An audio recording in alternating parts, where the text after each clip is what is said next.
और यही कारण है कि हम लोग छोटे छोटे प्रोग्राम करके सरकार को सजग करने का काम कर रहे हैं। इसी सिलसिले में और सौरभ जी के नेतृत्व में, सौरभ जी लगातार जब भी बिहार में ट्वीट महासंग्राम होता है तो सौरभ जी की काफ़ी अग्रणी भूमिका होती है और काफ़ी जिम्मेवारी के साथ काम करते हैं।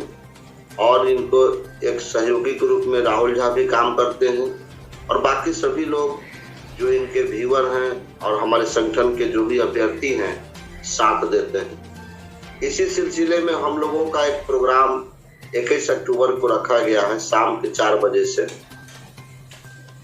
और उस प्रोग्राम जो ट्वीट महासंग्राम प्रोग्राम रखा गया है उसमें हम लोग चाहते हैं कि सरकार को हम लोग ये बताना चाहते हैं कि जो आप हम लोगों को प्रथम चरण द्वितीय चरण की काउंसलिंग करा करके अभी तक आप हम लोगों को रोड पर भटकने के लिए छोड़ दिया गया है, इन सब चीज़ों पर ध्यान दीजिए, संज्ञान लीजिए।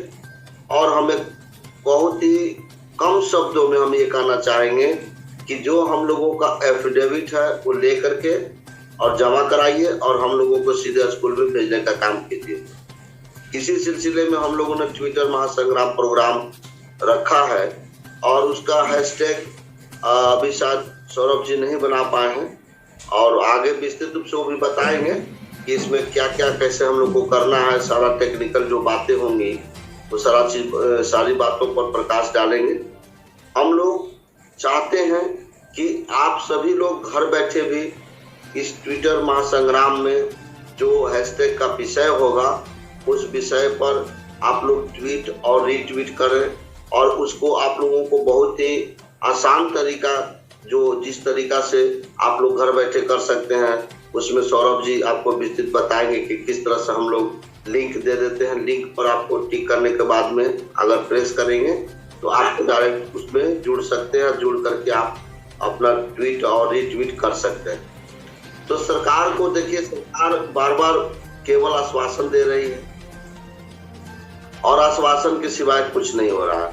हम लोग तो प्रतिदिन हमारे पास जो कॉल आते हैं, अभी शाम में एक कॉल आया था, एक महिला अभ्यर्थी का कॉल था, क्योंकि वो काफ़ी अपसेट थी और उन्होंने यहाँ तक कहा कि सर आप हमें साथ दीजिए, हम चाहते हैं कि पटना के मुख्य न्यायाधीश जो पटना उच्च न्यायालय के मुख्य न्यायाधीश से हम जा करके मिलेंगे, सर आप मेरे साथ चलिए, हम चाहते हैं कि हम अपनी इच्छा मृत्यु सर से उनको इजाज़त लेंगे कि हम अपनी इच्छा मृत्यु चाहते हैं। अब हम जी करके क्या करेंगे, हमारी शादी विवाह या जो भी मैटर हुआ है उसमें कहीं ना कहीं ये नियुक्ति पत्र एक बहुत बड़ी बाधक के रूप में सामने आ खड़ी हुई है। जो अगले पक्ष है उनका कहना है कि नियुक्ति हो जाएगा तो हम शादी करेंगे, इस तरह की बातें सामने आई हैं। उन्होंने बहुत ही दुखी मन से हमसे रिक्वेस्ट कर रही थी। तो इस तरह के पूरे बिहार में स्थिति है, बहुत लोगों का शादी विवाह रुक गया है, परिवार की स्थिति इतनी दयनीय हो गई है और वहाँ पर जो देख रहे हैं कि जो चयनित अभ्यर्थी लगातार कहीं ना कहीं उनका भी देहांत हो जा रहा है, मृत्यु हो जा रही है। तो इन सारी बातों को लेकर के जो हम लोगों ने प्रोग्राम को रखा है और हम लोग चाहते हैं कि तीसरे चरण की काउंसलिंग भी हो और तीसरे चरण की काउंसलिंग हो, चयनित जो भी अभ्यर्थी होंगे उनको भी नियुक्ति पत्र मिले। लेकिन अब बहुत हो गया, 31 अक्टूबर को जो इन्होंने डेडलाइन दिया उस डेडलाइन से हम लोग उसको इंतजार कर रहे हैं।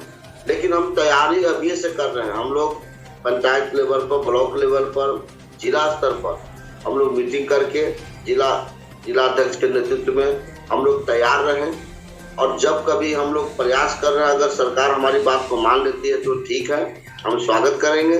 अगर हमारी बात को नहीं मानेगी तो नवंबर में छठ पूजा के बाद हम लोग उस पर भी आंदोलन करेंगे। लेकिन ये छोटे छोटे प्रोग्राम हम लोग करते रहेंगे और भी काफ़ी जो विस्तृत जानकारी होगी वो सौरभ जी जुड़े हुए हैं, सौरभ जी बताएंगे। जी सर, तो सौरभ जी जो भी हमारे साथियों को करना है, 21 तारीख को जो आपने प्रोग्राम रखा है, कोर टीम ने प्रोग्राम रखा है, प्रदेश अध्यक्ष जी ने प्रोग्राम रखा है, 94,000 शिक्षक अभ्यर्थियों ने प्रोग्राम रखा है, जो माध्यमिक में जुड़े हुए हैं उन्होंने प्रोग्राम रखा है। मेरे कहने का मतलब यह है कि जो भी बिहार में शिक्षक बनना चाहते हैं इस ट्वीट महासंग्राम में सभी का साथ चाहिए, क्योंकि जब तक छठा चरण की बहाली की प्रक्रिया पूर्ण नहीं होगी तब तक सातवां चरण तो कहीं से भी कोई नामो निशान नहीं है। तो आप क्या संदेश देना चाहेंगे, क्या जो है वो हमारे साथियों को जो है वो मतलब बताना चाहेंगे? साथियों को नमस्कार। और जो हम लोग का प्रोग्राम है ट्विटर ट्रेंडिंग का रखा गया है, वो इसलिए भी रखा गया कि काफी सारे अभ्यर्थियों का मैसेज था, काफी सारे लोगों का कॉल भी आया था इस मैटर को लेकर कि जो है अभी 2 सीटों पर, बिहार में 2 सीटों पर विधानसभा का चुनाव भी है।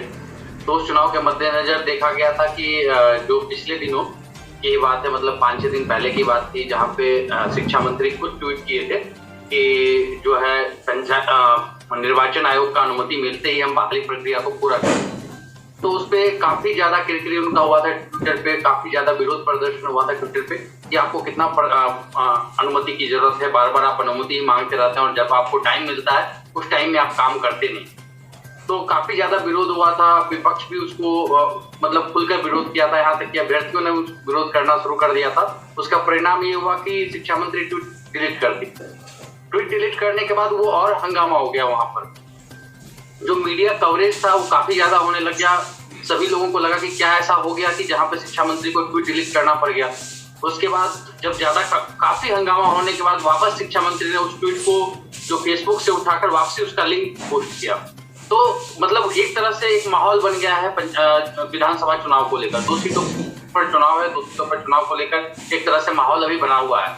तो इसके ध्यान में रखकर काफी सारे अभ्यर्थियों का कहना था कि इस टाइम अभी ट्विटर ट्रेंडिंग होना चाहिए, क्योंकि पंचायत चुनाव है। और दूसरा नंबर ये है कि अभी हम लोग कहीं बाहर प्रदर्शन कर नहीं सकते हैं, क्योंकि 31 अक्टूबर तक का डेडलाइन है। तो डेडलाइन है कि 31 अक्टूबर तक वेरिफिकेशन होना है। तो अगर सरकार चाहती, तो अगर सरकार के मन में रहता कि हमें जल्दी कंप्लीट करना है इस बहाली प्रोसेस को, तो शायद पंचायत चुनाव का असर नहीं पड़ता और पंचायत चुनाव से पहले ये 3rd फेज का काउंसलिंग कंप्लीट हो गया। लेकिन सरकार का ये नाकामी ही रहा कि बार बार उसे मौका मिलता गया। सरकार को जब भी टाइम मिला कभी तो कोर्ट केस का इंतजार किया। जब कोर्ट केस की वजह से बहाली रुक जाता है तो बोलता है कि कोर्ट केस जब क्लियर होगा तब बहाली करेंगे। और जब कोर्ट केस का मैटर क्लियर होता है तो जो टाइम मिलता है 2 महीना, 3 महीना, 4 महीना, उसको भी यूटिलाइज सही से किया नहीं जाता है। गवर्नमेंट बोलती है हम 15 दिन में बहाली पूरा कर देंगे और यहाँ पे 3 महीने बीत जाते हैं और उसके बाद फिर पंचायत चुनाव लग जाता है। गवर्नमेंट को ये बात पता था कि पंचायत चुनाव होने वाला है, ऐसा तो नहीं था कि शिक्षा मंत्री को पता नहीं था कि पंचायत चुनाव नहीं होगा। तो अगर पंचायत चुनाव के बारे में उनको जानकारी था तो समय से पहले क्यों नहीं पूरा किया? क्योंकि जो अगस्त का काउंसलिंग हुआ है और आचार संहिता सितंबर में आकर लगी। अगस्त के काउंसलिंग के बाद 1-1.5 महीने समय ऐसे ही बर्बाद किया गया, लेकिन काउंसलिंग की प्रक्रिया पूरी नहीं की। तो इस चीज को लेकर सभी के मन में ये सवाल है और लगातार मेरा यही मानना है कि लगातार अगर प्रयास होंगे और लगातार कोशिश जारी रहेगी तभी कोई चीज पे सफलता मिलेगी। हम लोग जब पिछली बार जनवरी में आंदोलन किए थे, जनवरी में आंदोलन होने के बाद बिल्कुल सुस्त हो गए थे। सुस्त होने के बाद हम लोग लगभग कोविड का भी एक वेव आ गया, सेकेंड वेव आया। सेकेंड वेव आने तक हम लोग मई तक शांत हो गए थे, कोर्ट वगैरह सब बंद था और सभी का लगभग यही मानना था कि अब तो कुछ हो नहीं सकता है। लेकिन वहाँ पे हम लोग की एकजुटता थी, हम लोग का प्रयास ही था कि 24 मई का कैंपेन हम लोग इतनी एकजुटता के साथ किए, ट्विटर पे ही किए थे, इतना एकजुटता के साथ दिखाया कि 24 मई के कैंपेन के बाद गवर्नमेंट ने वहाँ से एकाएक ऐसा एक्शन लिया कि जो इतना जल्दी मामला जो सुलझने वाला नहीं था, सलटने वाला मामला नहीं था, ब्लाइंड फेडरेशन केस, उसमें भी सुनवाई संभव हो। तो हम लोग का एकजुटता ही होता है जिसमें हम लोग प्रयास करते हैं और एकजुटता के साथ जब प्रयास करते हैं तो उसमें सफलता मिल जाती है। तो जो लोग भी बोलते हैं कि आंदोलन ही बार बार होना चाहिए, आंदोलन करने से ही सब कुछ होगा, तो देखिए आंदोलन हमेशा किसी भी प्रक्रिया का अंतिम विकल्प होता है। जब आप बिल्कुल सब तरह से जब हार जाते हैं तब आंदोलन में उतरते हैं। तो अभी हम लोग को पिछली बार 5 सितंबर को हम लोग एक तरह से एक दिवसीय हम लोग चेतावनी देने का काम किए हैं सरकार को, जिसके बाद ये देखिएगा कि अक्टूबर तक का डेडलाइन सरकार ने निकाल दिया कि ठीक है अक्टूबर तक का हम जो है डॉक्यूमेंट वेरिफिकेशन करेंगे। लेकिन हम लोग को सरकार को ये दिखाना है कि हम लोग सोए नहीं, हम लोग जगे हुए हैं और लगातार ऐसा कैंपेनिंग होना चाहिए। जो साथी बोलते हैं कि आंदोलन में करेंगे, जो घर बैठे हुए अपना 1 घंटा नहीं दे सकते हैं वो आंदोलन में क्या ही आएंगे। जो आंदोलन की रणनीति के लिए भी कई साथी बोलते हैं, तो जो आंदोलन की रणनीति तब बनेगी ना जब आप एकजुटता के साथ 8 लाख 10 लाख ट्वीट करवा दीजिए बिहार में और उसके बाद भी सरकार ना सुने, तब आंदोलन के लिए तैयार हुआ जाता है। आप लोग घर बैठकर 1 ट्वीट 2 ट्वीट 10 ट्वीट भी नहीं करते हैं और उसके बाद बोलते हैं कि आंदोलन होना चाहिए, तो यहाँ तो संभव नहीं बनता है। हर एक चीज का एक क्राइटेरिया होता है।